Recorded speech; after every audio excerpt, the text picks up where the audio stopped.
you know the whole story, and I'm not actually wanting to tell the story of the Exodus of Egypt. I'm wanting to show you this man, Moses. And you know all of Moses, about Moses coming and Moses asking that they go and sacrifice in the desert. You know all about the plagues. You all know all about the death of the firstborn. You know all about the Passover and what happened there.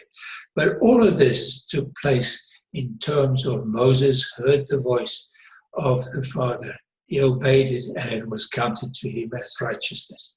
Because what he went to do in Egypt, he certainly heard on an ongoing basis, because the Lord must have spoken to him on an ongoing basis, saying, no, I'm going to do this, now I'm going to do this, and actually mentioning the plagues one by one as they were going to do that, and then in the final analysis telling Israel that they were to sacrifice the lamb that points to Yeshua, the Messiah, who is sacrificed as a fellowship sacrifice and also as an atonement sacrifice as a goat.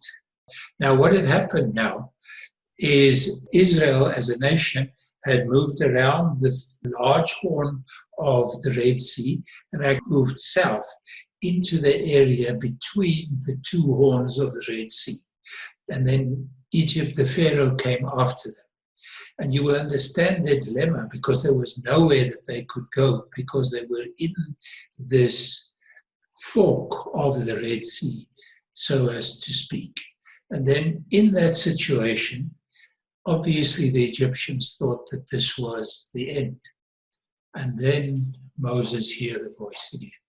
As Pharaoh approached, the people of Israel looked up and saw the Egyptians right there, coming after them. And in great fear, the people of Israel called out to Yud-Heh-Vav-Heh and said to Moshe, was it because there weren't enough graves in Egypt that you brought us out to die in the desert? Why have you done this, bringing us up out of Egypt? Didn't we tell you in Egypt to let us alone? We'll just go on being slaves for the Egyptians. It would have been better for us to be the Egyptian slaves than to die in the desert. Interestingly, although they had experienced what they had experienced with the death of the firstborn of the Egyptians, that still was not good enough for them. And they still thought that this was Moses leading them out, and could not yet see that it was Yud-Heh-Vav-Heh leading them out under the auspices of Moses. Now they say, why must we die in the desert? And they complain to Moses, but they call to Yud-Heh-Vav-Heh and they cry to Moshe and accuse him. Moses does not defend himself. Moshe answered the people, stop being so fearful. Remain steady and you will see how Yud-Heh-Vav-Heh is going to save you. He will do it today. Today you have seen the Egyptians, but you will never see them again. And then he says, today you will see how Adonai is going to save you. The physical words here, and if you want to, I will put these words up. But this word, it actually says you will see the salvation of Yud-Heh-Vav-Heh. So that is, you will see the Yeshua, and the Hebrew word used in the Old Testament is you will see the Yeshua of Yud-Heh-Vav-Heh. And he also said that they would not see the Egyptians in all eternity, so that they would practically condemn to be with Satan. Adonai will do battle for you. Just calm yourselves down. Yud-Heh-Vav-Heh asked Moshe, why are you crying to me? Tell the people of Israel to go forward. Lift your staff, lift out with your hand over the sea and divide it in two. The people of Israel would advance into the sea on dry ground. As for me, I will make the Egyptians hard-hearted, and they will march in after them. Thus I will win glory for myself at the expense of Pharaoh and all his army, chariots and cavalry. When the Egyptians will realize that I am Yud-Heh-Vav-Heh, when I won myself the glory at the expense of Pharaoh, his chariots, and his cavalry. Moses is told to lift up his staff.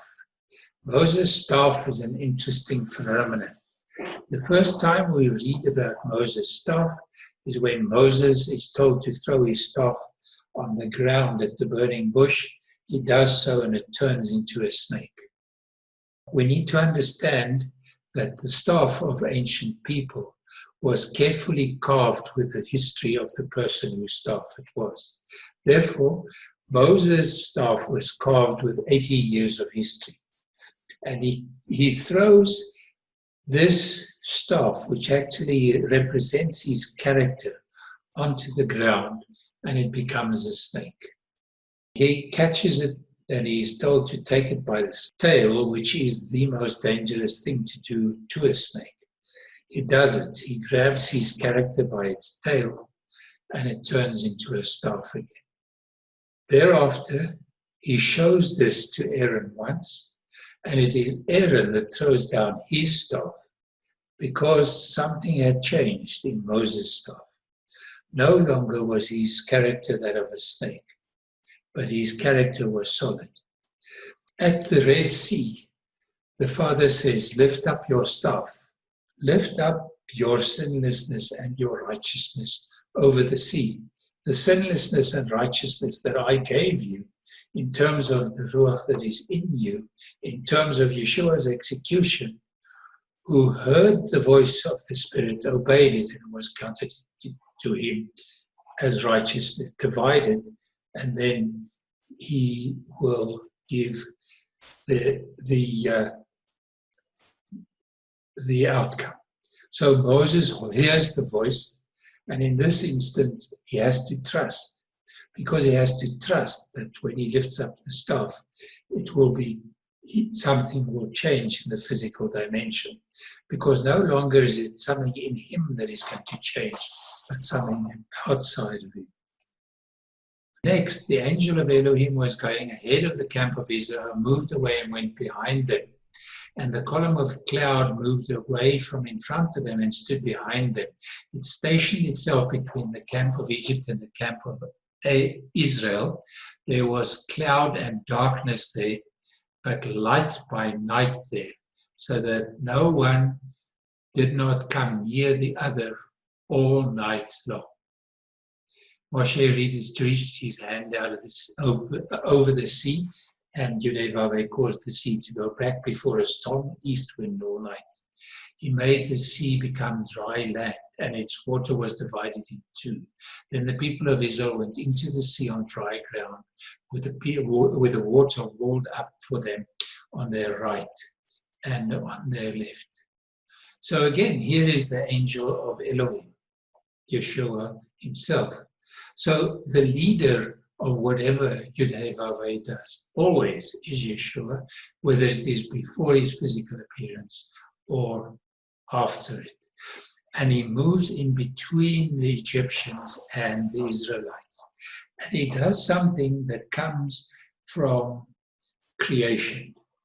He shows darkness towards the Egyptians. So the Egyptians see Satan. And he shows light towards Israel. And the Israelites see Yeshua. And he reached his hand out over the sea, and then the sea is divided in front of them. The Egyptians continued their pursuit, going after them into the sea, all Pharaoh's horses, chariots, and cavalry.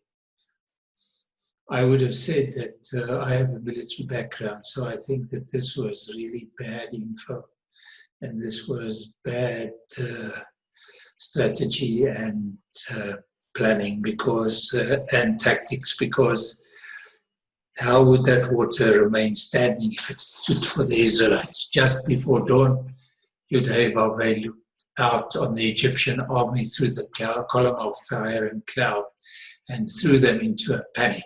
So they're in panic inside the sea because they suddenly realize what they've done. He caused the wheels of their chariots to break off so that they could move only with difficulty.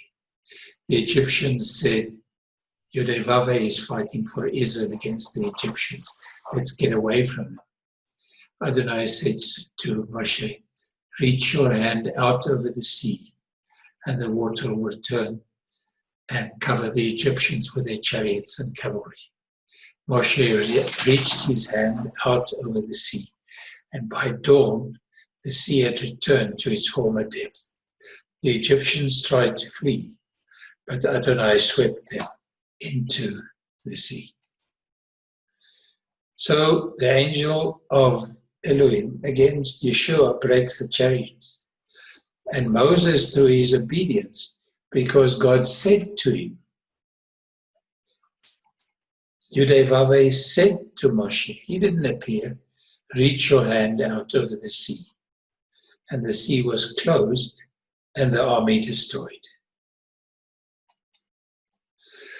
The water came back and covered all the chariots and cavalry of Pharaoh's army who had followed them into the sea. Not even one of them was left. But the people of Israel walked on dry ground in the sea, but the water walled up for them on their right and on their left. On that day, Yudevave saved Israel from the Egyptians. Israel saw the Egyptians dead on the shore. When Israel saw the mighty deed that Yudevave had performed against the Egyptians, the people feared Yudevave, and they believed in Yudevave and in his servant Moshe. So, happily, now at last, they're starting to believe this Moshe who had brought them up out of Egypt. But note something.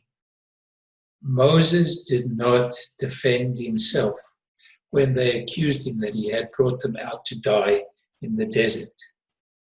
And who defended Moses was Yud-Heh-Vav-Heh. And this was to be a pattern. This was the pattern of what happened when Korach came. It is the pattern with Datan and Abiram. It is the pattern with Miriam and Aaron. Each time it was Yud-Heh-Vav-Heh who defended this man, Moses.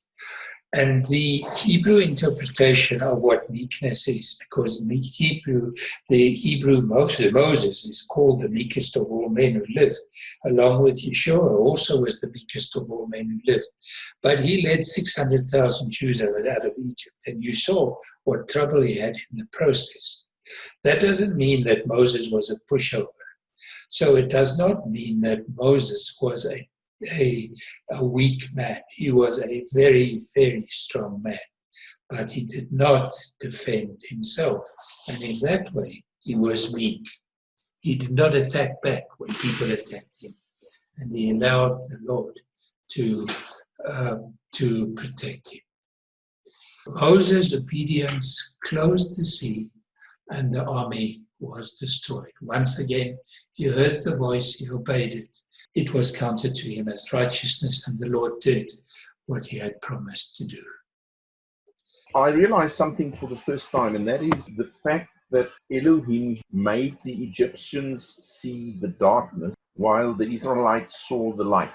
In our world today, war, hate, rage, corruption, all happens when somebody sees darkness in front of them, not the light.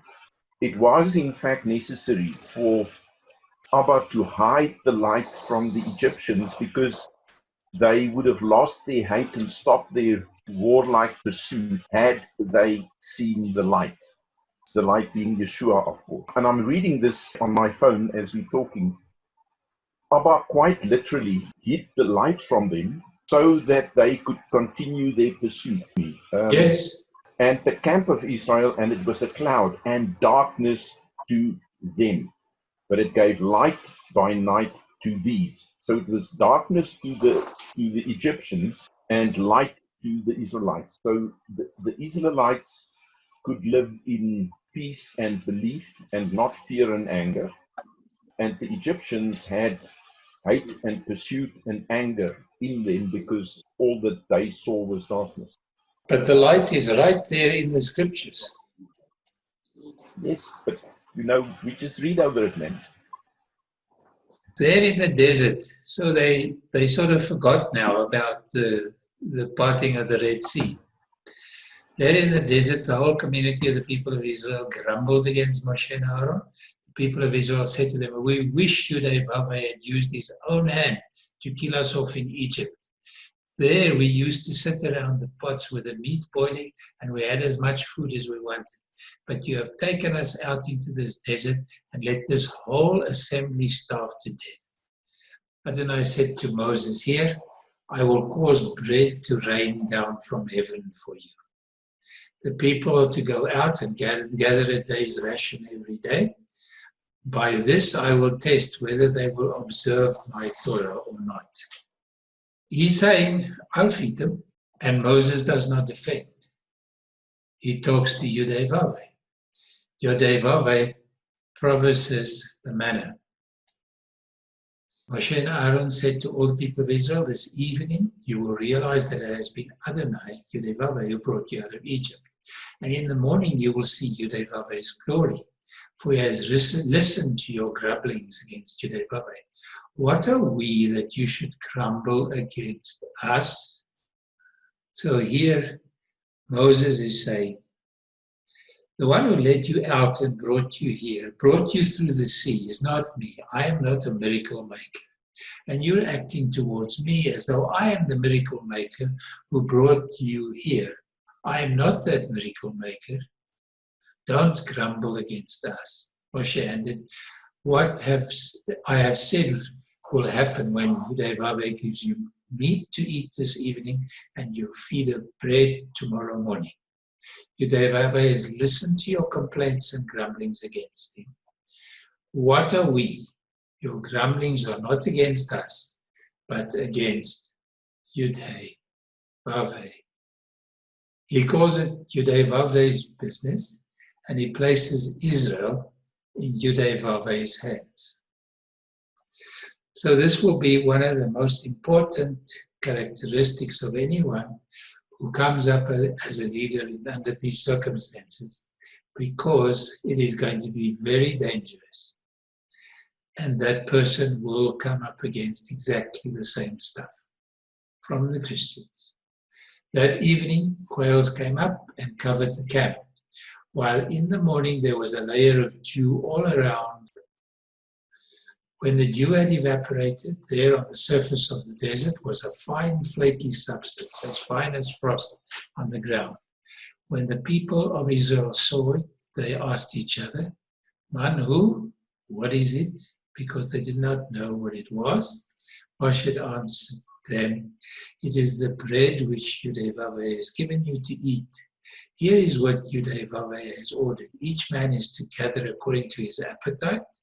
Each is to take an omer per person for everyone in his tent. The quails came up, covered the camp, and then there came the manna in the morning. And he said that everyone is to take enough. And here is the first instance where Yudevave provides the daily bread. And therefore, when Yeshua prays for our daily bread, he is praying that we will be provided with spiritual bread and also with physical bread. So Israel murmurs, Yudevave provides, and Moshe goes into the background. He just says, here's the bread. You asked for it. Here's your bread. And you also know of the whole issue with the quails when they were complaining too much. They were sent an excess of quails and that the quails started rotting. The plague that came over them as a result of that. But that is not really so much about who is this person, Moses. This person, Moses, hears the complaints. He takes the complaints to God. God answers, and he doesn't defend himself. Then the whole community of the people of Israel left the Sin desert, traveling in stages as Yudevave had ordered, and camped at Rephidim. There was no water for the people to drink. The people quarreled with Moshe, demanding, give us water to drink. But Moshe replied, why pick a fight with me? Why are you testing Yudevave? What is the pattern? Moshe is attacked. He doesn't defend himself. And now the question is, how is God going to defend Moshe and provide for Israel? Because Moshe had 40 years of practice, and Israel was now on its way to get 40 years of practice that actually was unnecessary. Exodus 17, verse 5 to 7. Adonai answered Moshe, go on ahead of the people and bring with you the leaders of Israel. Take your staff in your hand, the one you used to strike the river, and go. I will stand in front of you there on the rock in Horeb. You are to strike the rock, and water will come out of it, so that the people can drink. Moshe did this in the sight of the leaders of Israel. The place was named Massah, testing, and Meribah, quarreling, because of the quarreling of the people of Israel, and because they tested Yudhe-Vaveh by asking, is Yudhe-Vaveh with us or not? So Israel demands water. Comes to Moses, he hears the voice, and Yudhe-Vaveh refers to Moshe refers to Yudhe-Vaveh. Never does it himself. Take the staff at Meribah again. Take the staff, assemble the community, you and Aaron, your brother, and before their eyes, tell the rock to produce its water. You will bring them water out of the rock and thus enable the community and their livestock to drink. Moshe took the staff from the presence of Yudhe-Vaveh as he had ordered him. So Moses takes his character from the presence of Yudhe-Vaveh. But after Moshe and Aaron had assembled the community in front of the rock, he said to them, listen here, you rebels, are we supposed to bring you water from this rock? So now for the first time, Moses is really fed up and angry. And then Moses raised his hand and hit the rock twice with his staff. He did what he had done the previous time. Water flowed out in abundance, and the community and their livestock drank. But Moses did not enter the land because he had heard the voice and had refused to obey it. Who knows? If Moses had heard the voice, obeyed it, it would have been counted to him as righteousness, and he would have entered the land and would still have been in the land because he would have had eternal life.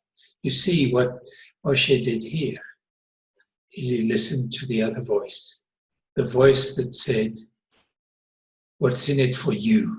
And the minute it became about Moses, it is said that the minute that anyone is dealing with himself, when it is about himself, then he is eating of the tree of the knowledge of good and evil. So Moses eats of the tree of the knowledge of good and evil, hits the rock, and out comes the water. So not strike the rock, and not we provide the water. We, which is Moses and Aaron. Tragic. But this mistake, which I think all of us will agree was a small mistake by comparison, ended up with Moses dying and Satan fighting about his body. I'd love to ask you, why would the Israelites quarrel against Moshe, yet Moshe has got the mandate from God? I want to bring it home. We see people, they always quarrel.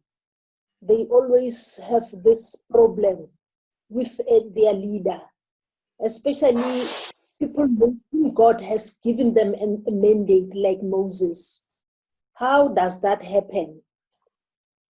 Because Moses has been called by God, and then he has to take the Israelites out of Egypt and lead them to the promised land. So now, how do the people not, let me say, respect the leadership of Moses or a person like Moses? When the Lord starts speaking on the mountain, the nation of Israel says to him, tell Yudhe-Vaveh to speak to you, and then you speak to us. So that means that who will be speaking to the people of Israel? Because they were meant to hear the voice of God himself. Now they're saying to Yudevave, shut up, speak to Moses. Because if you say speak to Moses, don't speak to us, you're saying to him, shut up. And then which voice are you going to hear? Because we are afraid. So it is about us wanting. And the minute it is about us, we're eating of the tree of the knowledge of good and evil. The difference is in the spiritual level of the people and the spiritual level of Moses. The people were supposed to have seen the spiritual level of Moses and should have sought to have the spiritual level of Moses for themselves. When Paul starts speaking, he says that we should pray continuously. Prayer is not just us talking to God, it's also God talking to us. And the only part of that discussion that is worth anything is God talking to us. So if we are to pray continuously, I think all of us would agree, we should be listening to God and we should be hearing his voice at all times.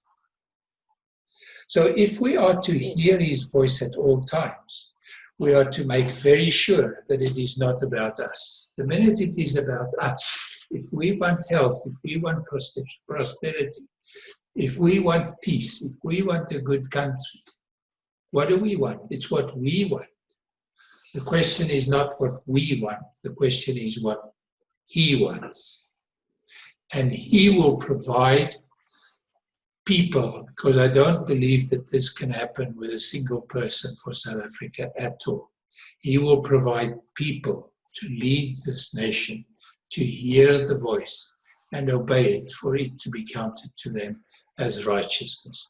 Because then he will do his miracles through his nation.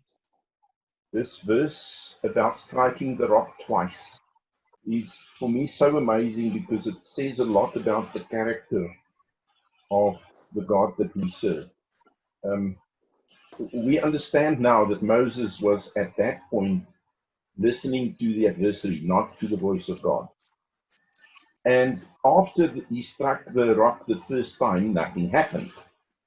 He had the opportunity to say, I'm making a mistake, and to repent, and he could have spoken to the rock.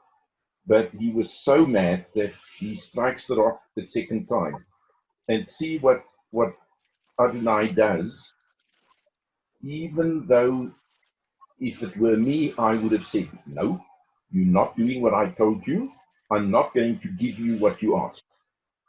That's not the character of our Creator.